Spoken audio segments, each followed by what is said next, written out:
الحمد لله رب العالمين والصلاة والسلام على رسوله الأمين وعلى آله وصحبه أجمعين وبعد تزکیہ نفس کی کلاس میں سورہ رعد کی تفسیر کا سلسلہ چل رہا ہے۔ آج ہمارے سامنے جو آیت ہے وہ آیت نمبر 38، سورہ رعد آیت نمبر 38۔ اس آیت میں اللہ تبارک و تعالیٰ کا ارشاد ہے وَلَقَدْ أَرْسَلْنَا رُسُلًا مِّن قَبْلِكَ وَجَعَلْنَا لَهُمْ أَزْوَاجًا وَذُرِّيَّةً وَمَا كَانَ لِرَسُولٍ أَن يَأْتِيَ بِآيَةٍ إِلَّا بِإِذْنِ اللَّهِ لِكُلِّ أَجَلٍ كِتَابٌ لِكُلِّ أَجَلٍ كِتَابٌ۔ یہ آیت ہے۔ اس آیت پر بھی آپ غور کریں گے تو ہم جہاں جہاں رکے ہیں وہ الگ الگ مضمون کی یہ آیت ہے۔ وہ سب سے پہلے کیا ہے؟ وَلَقَدْ أَرْسَلْنَا رُسُلًا مِّن قَبْلِكَ وَجَعَلْنَا لَهُمْ أَزْوَاجًا وَذُرِّيَّةً وَمَا كَانَ لِرَسُولٍ أَن يَأْتِيَ بِآيَةٍ إِلَّا بِإِذْنِ اللَّهِ لِكُلِّ أَجَلٍ كِتَابٌ۔ تو سب سے پہلا مسئلہ اس آیت کے اندر کیا ہے اور اس میں نفس کے تزکیے کا کیا پہلو ہے وہ آپ کے سامنے پیش کریں گے۔ مصحف آپ کے سامنے ہو تو سمجھنے میں آپ کو زیادہ آسانی ہو۔ آیت کیا ہے کہ اللہ تعالیٰ نے کہا کہ وَلَقَدْ أَرْسَلْنَا رُسُلًا مِّن قَبْلِكَ، کہ یقیناً ہم نے آپ سے پہلے بھی رسول بھیجے ہیں، اور وہ بھی بہت سے رسول بھیجے ہیں۔ وَلَقَدْ أَرْسَلْنَا رُسُلًا، رُسُلًا، یہاں جو رُسُلًا میں تنوین ہے، رُسُلًا ہم پڑھتے ہیں، تنوین جو دو زبر دو پیش دو زیر ہم کہتے ہیں اردو میں لوگوں کو پڑھاتے ہوئے، تو رُسُلًا میں جو تنوین ہے یہاں عربی بلاغت کے لحاظ سے یہ کثیر کے معنی میں ہے۔ یعنی اس کا معنی کیسے کریں گے کہ وَلَقَدْ أَرْسَلْنَا رُسُلًا كَثِيرِينَ مِن قَبْلِكَ۔ تو اسی لیے ٹرانسلیشن میں آپ دیکھیں گے کہ کیا معنی کیا جاتا ہے اس کا، کہ آپ سے پہلے بھی ہم نے بہت سے رسول بھیجے ہیں۔ یقیناً آپ سے پہلے بھی ہم نے بہت سے رسول بھیجے ہیں۔ اللہ تعالیٰ کا یہ بیان ہے، ہم نے آپ سے پہلے بہت سے رسول بھیجے ہیں۔ رسول نبی سب ملائیں گے تو ان کی تعداد بہت زیادہ ہے، وہ ہم نے آپ سے پہلے بھیجے۔ یہ ایسے نہیں ہے کہ کوئی انوکھا معاملہ تھا کہ آپ پہلے پہلے رسول بنا دیے گئے، بلکہ آپ سے پہلے رسولوں کی ایک بڑی تعداد ہے جو گزر چکی ہے۔ اللہ تعالیٰ نے یہ خبر کیوں دی ہے؟ اللہ تعالیٰ نے یہ خبر کیوں دی ہے؟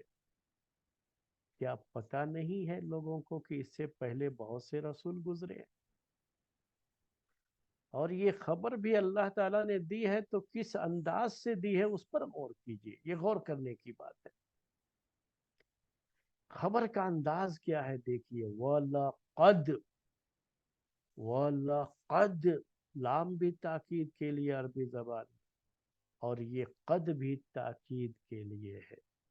اس کو قسم کا جواب بھی کہا جاتا ہے، تو اس لحاظ سے کہیں گے تو معنی ہوگا کہ واللہ لقد ارسلنا رسلا من قبلک، واللہ، اللہ کی قسم، ہم نے یقیناً بھیجا ہے بہت سے رسول آپ سے پہلے۔ تو کیا ہے؟ اللہ تعالیٰ نے خبر دی اور اتنی تاکید کے ساتھ خبر دی ہے، جبکہ عربی بلاغت کا ضابطہ یہ ہے۔ عربی بلاغت سے، عربی لینگویج سے میں آپ کو جوڑتا رہا ہوں درس میں، کیونکہ قرآن کا درس عربی بلاغت کے بغیر پورا نہیں ہو سکتا اصل، اور قرآن میں یہ بڑی اہم چیزیں ہیں جو ہم کو جاننی ہوتی ہیں۔ تو یہ عربی بلاغت کے لحاظ سے میں آپ کو یہ بتا دوں کہ عربی بلاغت میں ضابطہ یہ ہے کہ کسی خبر کو بڑی تاکید کے ساتھ پیش کیا جاتا ہے جب سامنے والا جس کے سامنے خبر پیش کی جا رہی ہے نا، وہ لوگ اس خبر کا انکار کرتے ہوں، اس خبر کے منکر ہوں، یعنی وہ لوگ انکار کر رہے ہیں نہیں ایسا نہیں ہے، تو ایسے لوگوں کے سامنے جب پیش کرنا ہوتا ہے نہیں صاحب میں پورے یقین کے ساتھ کہتا ہوں کہ ایسا ہی ہے، یہ کب پیش کرنا ہوتا ہے؟ جب سامنے والا انکار کرتا ہے۔ تو کیا اس کا کسی نے انکار کیا تھا؟ آپ سے پہلے بہت سے رسول بھیجے گئے، کسی نے انکار کیا تھا کہ اللہ تبارک و تعالی نے اتنی تاکید کے ساتھ یہ بات پیش کی ہے، اتنی تاکید کے ساتھ بات پیش کی، کیا انکار کیا تھا؟ جی ہاں، جس چیز کا بیان ہو رہا ہے مکے کے مشرکین، یہ پوری سورہ مکے کے ماحول میں ہی نازل ہوئی ہے، مکی سورہ کہلاتی ہے، یعنی ہجرت سے پہلے کا جو ماحول ہے وہ بیک گراؤنڈ آپ کے سامنے رہنا چاہیے، سمجھنے کے لیے ضروری ہوتا ہے یہ۔ تو قرآن کی تفسیر کو سمجھنے کے لیے یہ اسی لیے یہ پیش کیا جاتا ہے کہ یہ مکی ہے یا مدنی ہے، یعنی کس جو ہے بیک گراؤنڈ میں، کس پس منظر میں یہ آیتیں کس ماحول میں نازل ہوئی ہیں، اس ماحول کا ہمیں اندازہ ہوتا ہے۔ تو یہ آیت مکے کے جو ہے نا بیک گراؤنڈ میں نازل، اور مکے کا بیک گراؤنڈ کیا تھا کہ مکے کے مشرکین یہ کہتے تھے، قرآن میں دوسری جگہ پر اس کا بیان ہے، تو قرآن کی تفسیر میں قرآن ہی کی آیت سے دلیل دے کر کے پیش کرنا یہ سب سے اعلیٰ درجے کی تفسیر ہوتی ہے۔ تو قرآن میں ہی یہ بیان ہے کہ یہ مکے کے مشرکین کہتے تھے کہ ما لهذا الرسول یاکل الطعام ویمشی فی الاسواق، یہ رسول ارے یہ تو کھانا بھی کھاتا ہے، بازار میں چلتا پھرتا ہے، جاتا ہے خود سامان خریدتا ہے، یہ تو ہمارے جیسا انسان ہے۔ اگر اللہ تعالیٰ کو واقعی کسی کو رسول بنا کر کے بھیجنا ہوتا تو وہ فرشتے کو نہیں بھیجتا، یہ تو ہمارے جیسا ہی آدمی ہے، اس کو کیوں جو ہے رسول بنا دیا؟ تو یہ باتیں ان کی طرف سے آتی تھی، وہ چیزیں ذہن میں رکھیے تو اللہ تبارک و تعالیٰ نے اصل اسی چیز کو یہاں پیش کیا ہے کہ آپ سے پہلے بھی ہم نے بہت سے رسول بھیجے ہیں، اور جتنے بھی رسول آپ سے پہلے بھیجے ہیں وہ سب کے سب انسان ہی تھے، وہ فرشتے نہیں تھے۔ اصل یہ چیز ہے بیان، اور یہ اس کے بعد جو ہے نا سینٹنس اسی سے وہ چیز سمجھ میں آتی ہے۔ تو اس کے تعلق سے میں اور بھی باتیں آپ کے سامنے پیش کروں گا، لیکن اس سے پہلے ان کا یہ سوال مکے کے مشرکین کا، جس کو قرآن میں اللہ تبارک و تعالیٰ نے دوسری جگہوں پر بھی پیش کیا ہے۔ وہ سوال کیا ہے کہ اگر اللہ تعالیٰ کو رسول ہی بنانا تھا تو پھر کیا یہی آدمی ملا تھا؟ اس کو رسول بنانا ہوتا تو کوئی فرشتہ بھیج دیتا تھا، یہ تو ہم جیسا انسان ہے، تو ہم جیسا ہی کوئی آدمی ہو اس کو کوئی آدمی اپنا سپیریئر یا کہہ لیجئے کہ اس کو اپنا لیڈر یا اپنے سے بڑا ماننے کے لیے جلدی کوئی تیار نہیں ہوتا ہے۔ اگر اسی علاقے کا کوئی بڑا آدمی ہوتا مکے کا تو بھی جو ہے بات تھی کہ ہاں چلو پہلے سے ہی وہ لیڈر ہے، کوئی بات نہیں، لیکن ویسا بھی نہیں رہا۔ تو اس کی وجہ سے وہ لوگ یہ سوال کرتے رہتے تھے، تو اللہ تبارک و تعالیٰ نے اس کا جواب جو دیا ہے وہ تین طرح سے اس کا جواب آیا ہے۔ پہلی بات تو یہ کہ اگر فرشتہ بھیجیں گے تو فرشتہ اپنی شکل، اگر اپنی شکل میں آئے گا تو یہ تو اس کو دیکھ ہی نہیں سکتے، تو ان کو پتا کیسے لگے گا کہ یہ رسول ہے ہمارا؟ وہ یہاں ہے یا نہیں، وہ کیا کر رہا ہے، ان کو پتا کیسے لگے گا؟ فرشتہ اپنی شکل میں تو نہیں آ سکتا ان کے پاس رسول بن کر کے، کیونکہ پھر یہ اس کو دیکھ نہیں سکتے۔ دوسری شکل یہ ہے، جواب کی یہ دوسری کی جو ہے، اگر ہم تھوڑی دیر کے لیے یہ مان لیتے ہیں کہ نہیں چلو فرشتہ اپنی شکل میں نہیں آئے گا، انسان کی شکل میں آئے گا، تو جب فرشتہ انسان کی شکل میں آیا تو پھر سیم وہی کوشچن دوبارہ آئے گا کہ یہ تو انسان ہے۔ جب فرشتہ انسان کی شکل میں آیا تو وہ کہے گا کہ نہیں بھائی میں فرشتہ ہوں، تو کون ایسے مانے گا؟ آج کے دور میں کوئی بھی آخر کہتا میں مہدی ہوں تو کیا ایسے ہی مان لیتے ہیں آپ اس کو کہ میں مہدی ہوں؟ تو کوئی بھی آدمی صرف آ کر کے اعلان کر دیا کہ میں تمہارا رسول ہوں، فرشتہ ہوں، انسان کی شکل میں آیا ہوں، تو کیا لوگ مان لیں گے؟ سیم وہاں پھر کوشچن آئے گا، تو یہ تو مسئلہ حل نہیں ہوا۔ اور تیسری بات یہ ذکر کہ اگر ہم فرشتے کو جو ہے رسول بنا کر کے بھیجتے تو پھر ایک سوال اور بھی لوگوں کا آتا تھا۔ وہ سوال کیا ہے کہ جب وہ فرشتہ ان سے کچھ کرنے کے لیے کہتا کہ بھائی آپ کو یہ کرنا ہے، 5 وقت کی نماز پڑھنی ہے، یہ روزہ رکھنا ہے، یہ جو بھی کرنے کے لیے کچھ کہے گا یا کچھ چھوڑنے کے لیے کہے گا کہ یہ حرام ہے، تو کہیں گے کہ بھائی آپ کو کیا پتا ہے، آپ تو انسان تو ہو نہیں، یہ نہیں ہو سکتا، آپ تو فرشتہ ہو، آپ کر سکتے ہو، ہم انسان ہیں، ہم کیسے کریں، ہم نہیں کر سکتے۔ تو جو قدوہ اور اسوہ ہوتا ہے، اسوہ جسے کہتے ہیں ماڈل، کہ رسول خود کر کے بتائے، عمل کر کے بتائے کہ میں بھی تمہارے جیسا انسان ہوں، میں کر سکتا ہوں تو تم بھی کر سکتے ہو، تو یہ چیز اسی وقت ہو سکتی ہے نا کہ جب وہ انسانوں میں سے ہو، انہی کے جیسا ایک آدمی ہو۔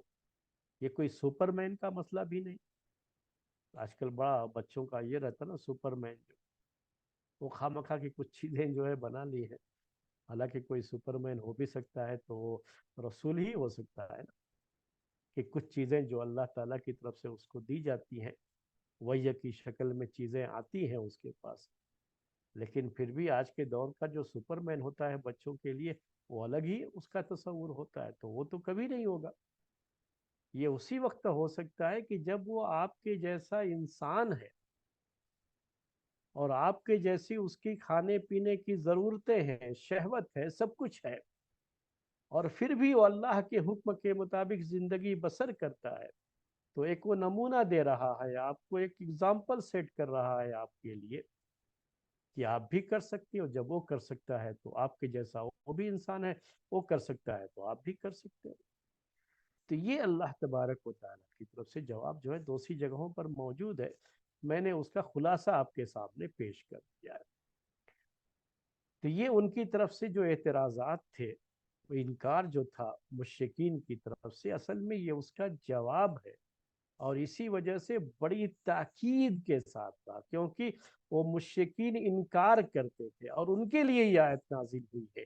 اللہ کے رسول صلی اللہ علیہ وسلم کے لیے صرف اتنا معاملہ ہے کہ اس میں آپ کی تسلی کا سامان ہے، مسلمانوں کے لیے اس میں یہ معاملہ ہے کہ اس میں ان کی تسلی کا سامان ہے کہ آپ پریشان نہ ہو، مشرکین مکہ کے طنز اور تنقید کے جو تیر برستے ہیں، جو تیر وہ چلاتے ہیں، اس سے آپ پریشان نہ ہو، یہ سوالوں کی جو بوچھار لگا دیتے ہیں، آپ پر طرح طرح کے سوالات اور اعتراضات جو ہو رہے ہیں، تو پریشان مت ہو، آپ سے پہلے بھی ہم نے بہت سے رسول بھیجے ہیں، اور وہ سب کی سب انسانوں میں سے ہی تھے۔ اب وہ انسانوں میں سے ہی تھے، اس کو بیان کرنے کے لیے کیا کہا اللہ تعالیٰ نے، دیکھیے وَجَعَلْنَا لَهُمْ أَزْوَاجًا وَذُرِّيَّةً، اور ہم نے ان رسولوں کے لیے جعلنا لہم، ہم، یہ ہم جو ہے پروناؤن یہ رسول کے لیے،